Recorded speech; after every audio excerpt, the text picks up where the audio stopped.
Recyclico, making lithium-ion last forever. Recyclico's patented recycling process achieves up to 100% recovery of battery metals from lithium-ion batteries for electric vehicles, including cobalt, lithium, nickel, manganese, and aluminum. Recyclico Battery Materials Incorporated trades on the TSX Venture AMY, on the OTCQB AMYZF, and Frankfurt ID4. For more information, visit recyclicode.com or phone us at 778-574-4444. Recyclico, making lithium-ion last forever. You're listening to HowStreet.com radio, available online at TalkDigitalNetwork.com.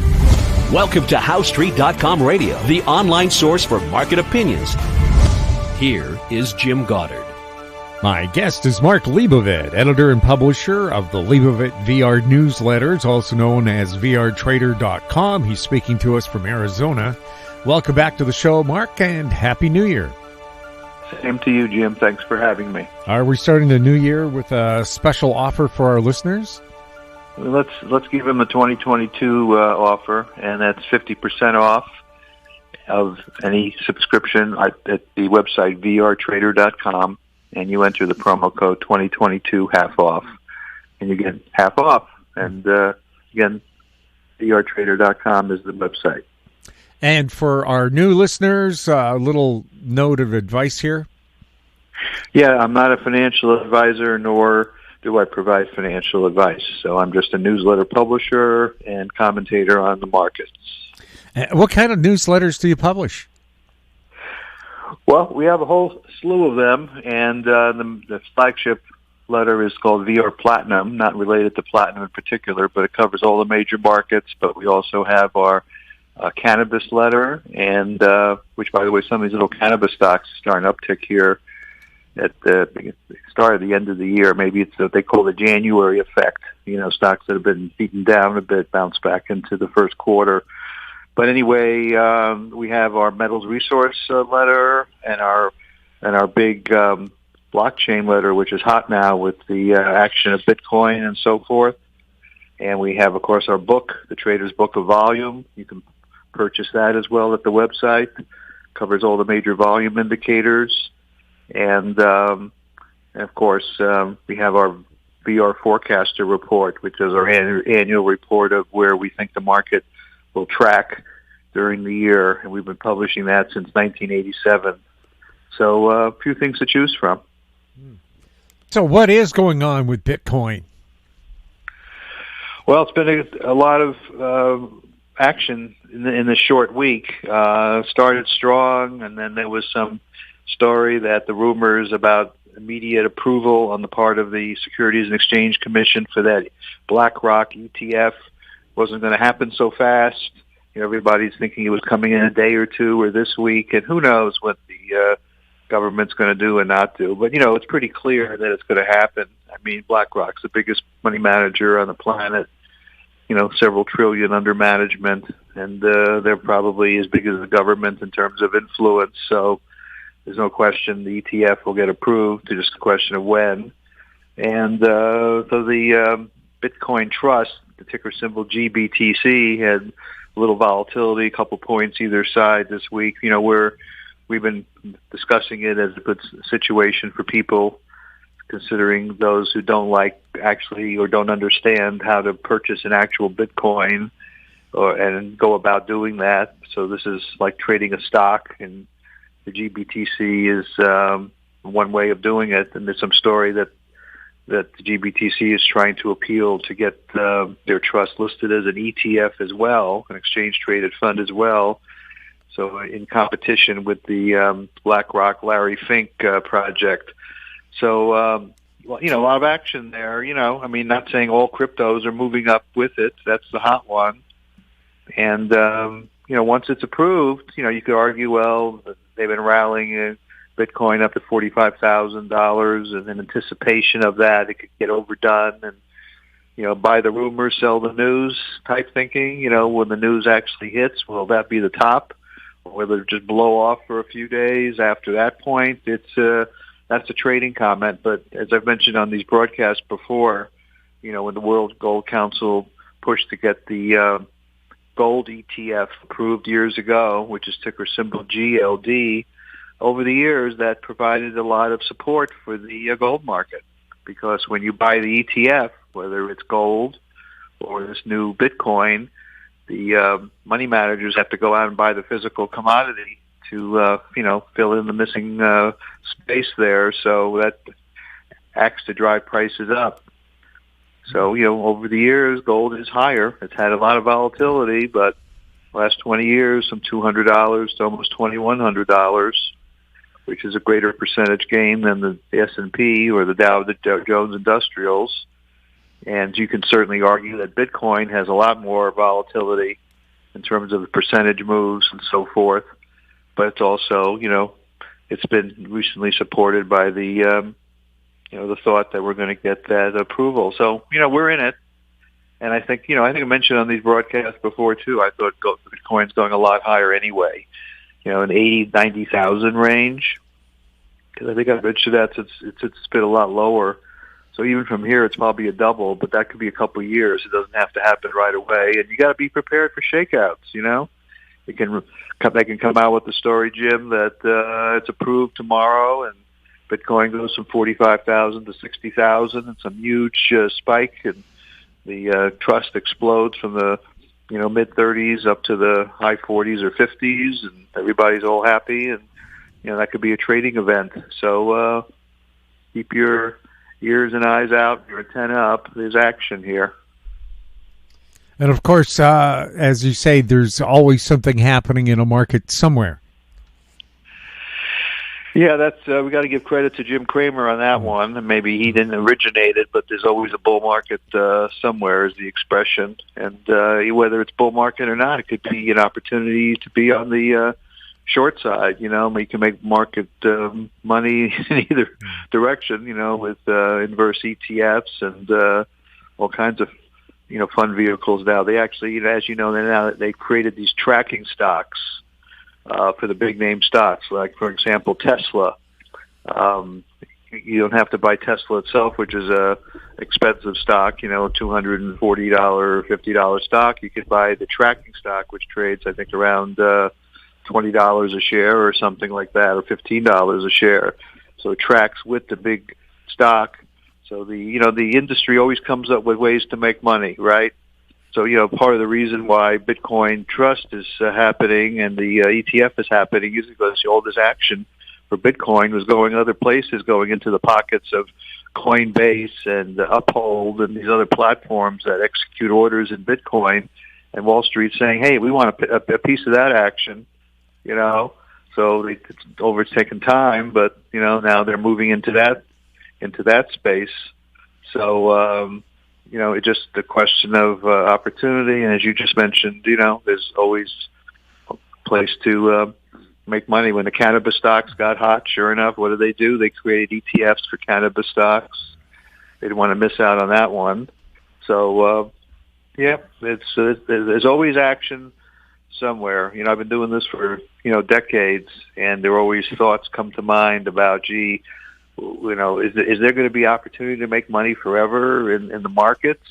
I mean, with all the negative events and wars and corrections and crashes and on. But sure enough, it always seems to pop back or special situations emerge, like the cannabis stocks or like the Bitcoin or the oil market or the gold market. And, of course, the big one this past year was, the new technology in the computers, NVIDIA and so forth and so forth. So that's there's always something.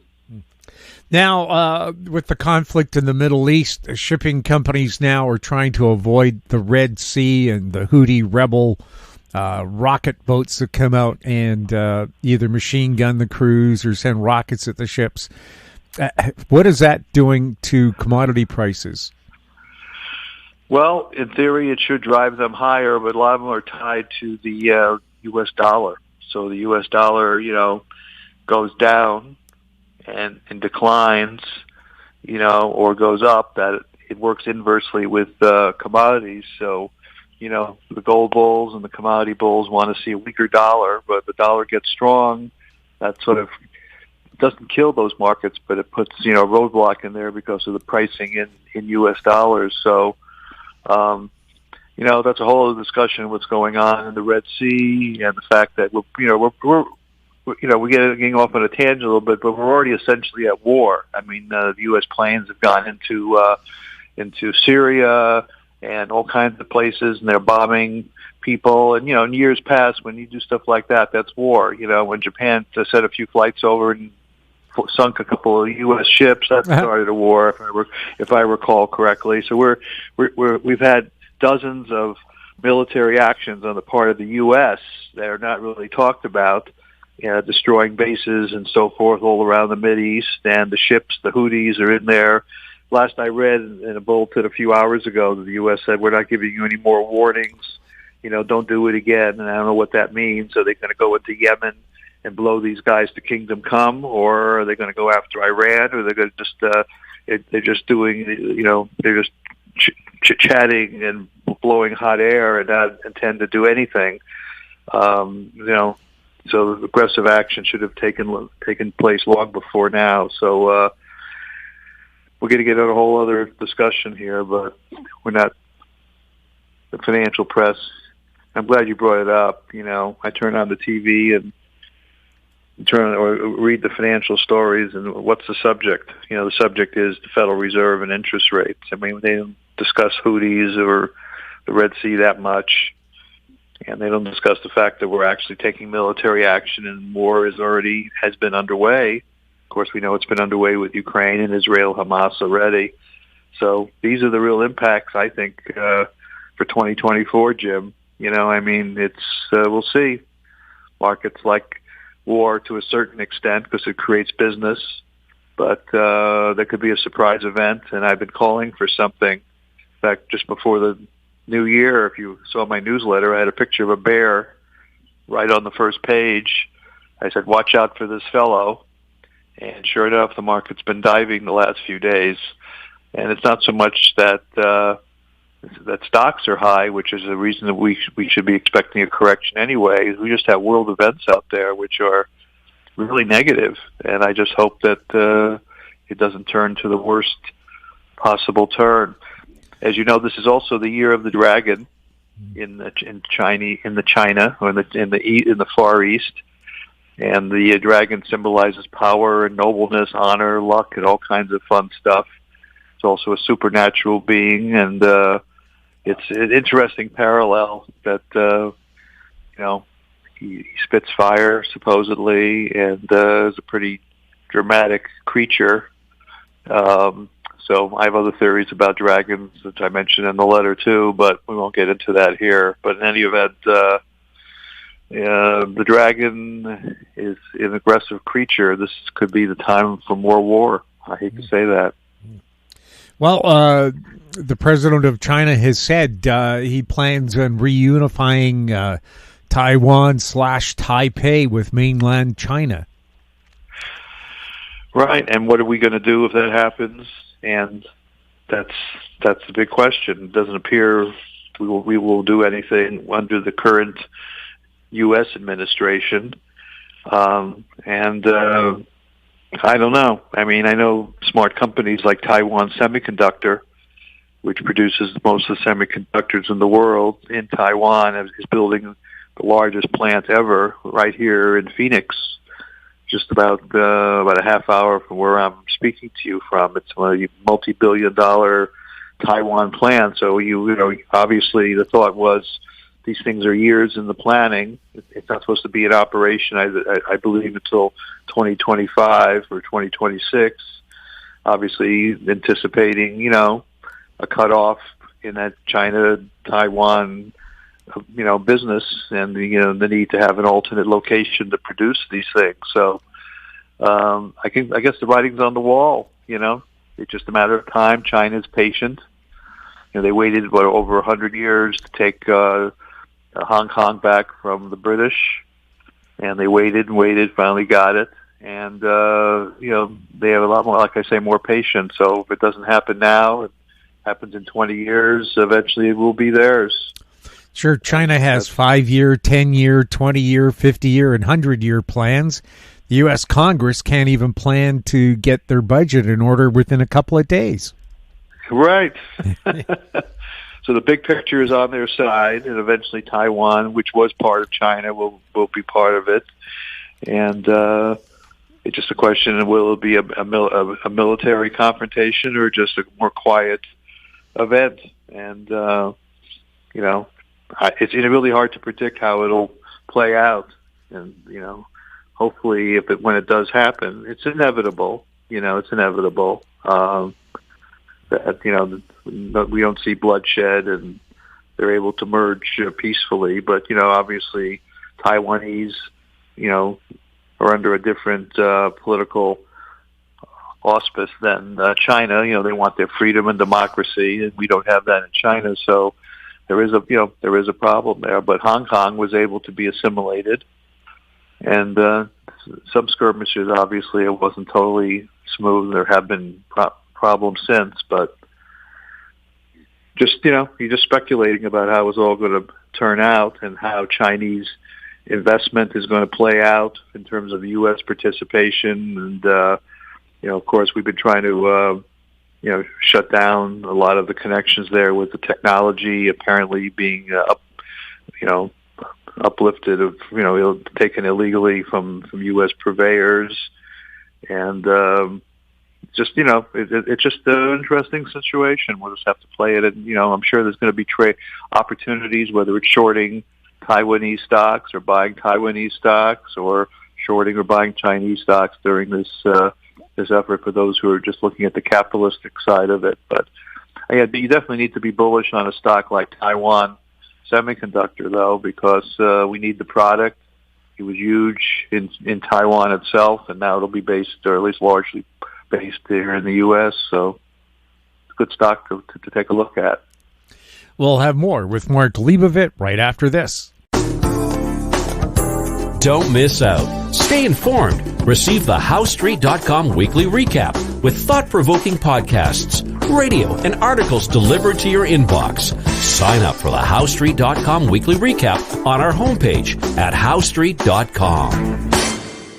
Welcome back. We're speaking with Mark Leibovit. Mark, you would think with conflict in the Middle East, the price of crude would be much higher than it is. Do you expect it to go higher? This is also a political question, Jim. Is there going to be a turn in sentiment here in the U.S. in terms of political persuasion, more for the oil companies than being against them? If the Republicans gain more control, whether it's a Trump or another, non-democratic president or person here in the U.S. who supports independence, oil and energy independence, and the spigots open up, that could suppress the price of oil, and that could be, something to think about. Not the oil is going to go to $20 or $10 or anything like that, but if more production occurs. Now, the offset is what is needed around the world, and whether there's going to be, more war activities, which appears likely, honestly, the way that what's unfolding, but hopefully I'm wrong in that. But, the more conflicts that we experience around the world, and like this Red Sea blockage situation and more of that, it could put a constraint on supply, and prices could still go up, if the ability to deliver the oil, particularly in a more aggressive war situation, unfolds. And despite what would happen here politically, you could still see higher prices. I just think demand for oil worldwide is significant, and despite all the talk of alternate energy and everything else, it's still a critical factor, and it's going to be in demand for a long time. So, it's a trading opportunity. I like some of the oil stocks, and there's also consolidation in the industry. Exxon acquiring Pioneer Natural Gas, for example, which is underway, and Chevron taking out Hess, and Warren Buffett continuing to purchase Occidental Petroleum shares. So there's a feeling somewhere that business isn't going anywhere down very fast. There's still going to be demand in business there. So I'm still a bull overall, just a common sense point of view, but you have to trade it. It is in a little bit of a correction here. But we're also in a positive cycle time frame, which generally lasts from mid-December into the spring. So we'll see if that offsets any of the short-term selling that you might see here the last couple of days. But it still seems to be holding around that $70 a barrel area. So let's keep an eye on it. We do and have mentioned many of these names in our newsletter. So let's see how it plays out. But overall, I'm a bull, but you have to trade when you can. China's building 4 more nuclear reactors. Is that good news for uranium? Yeah, it should be. Well, this has been underway for a while, and very little action here in the U.S., so they're light years ahead of us in terms of common sense.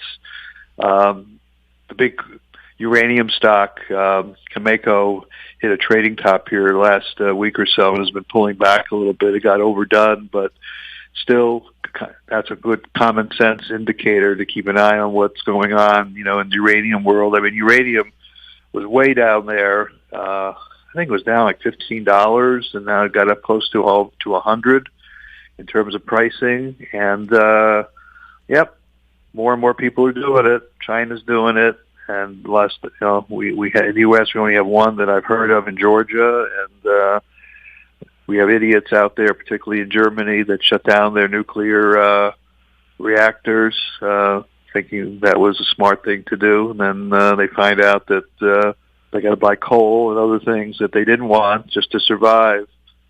Yeah, that is the ultimate solution. Military uses it for battleships and for submarines. It's used in outer space. Ultimately, maybe we'll have fusion engines in our car like we saw in that movie Back to the Future. Nuclear power is really our future in terms of self-sufficiency and unlimited power and unlimited supplies for that power. So a bull there, but it has run up here, as you know, in the last year or two. So like anything else, you got to wait for the pullbacks if you're not in. But big picture comment is bullish. Mark, thank you so much for chatting with us. Thank you for having me, and again, Happy New Year to all our listeners. My guest has been Mark Leibovit, editor and publisher of the Leibovit VR newsletters, also known as vrtrader.com. He was speaking to us from Arizona. If you have any questions for Mark or for any of our guests, you can send them to info@housestreet.com. Find us on X @HouseStreet. Our YouTube channel is Talk Digital Network. We're also on Facebook. I'm Jim Goddard. Thank you for listening. Comments made on HouseStreet.com radio are an expression of opinion only and should not be construed in any matter whatsoever as recommendations to buy or sell any financial instrument at any time. Available online at TalkDigitalNetwork.com. HouseStreet.com radio is a production of House Street Media Incorporated.